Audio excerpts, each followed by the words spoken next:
নমস্কার বন্ধুরা, সোনালীর সংসারে আপনাদের সকলকে স্বাগত। চলুন আজ বানাবো মাশরুম মশলা।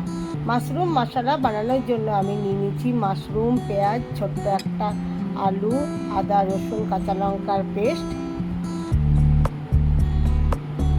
ধনে জিরে গুঁড়ো, একটু গরম মশলা গুঁড়ো।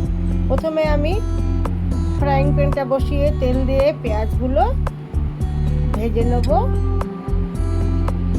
পেঁয়াজটা লাল লাল করে ভাজা হয়ে গেলে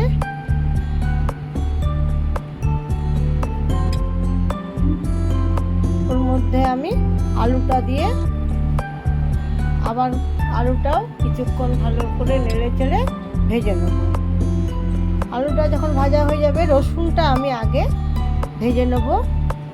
রসুনটা আগে ভেজে নিলে গন্ধটাও চলে যায়, সেন্টটাও ভালো আসে। রসুনটা কিছুক্ষণ নাড়াচাড়ার পর আমি বাকি মশলাগুলো দিয়ে আবার কিছুক্ষণ ধরে কষে নেব।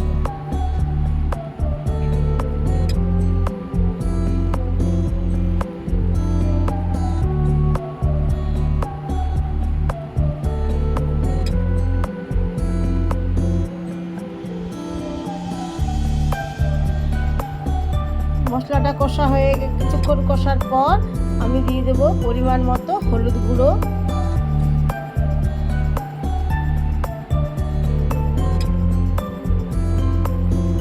একটা টমেটো কেটে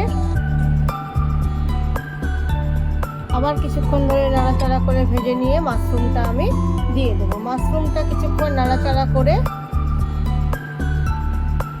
আমি দিয়ে দেবো পরিমাণ মতো নুন।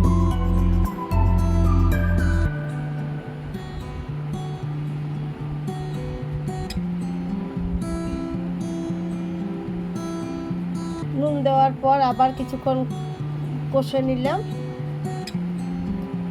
কিছুক্ষণ কষে নেওয়ার পর সামান্য একটু জল দিয়ে আমি কিছুক্ষণের জন্য ঢেকে দেব।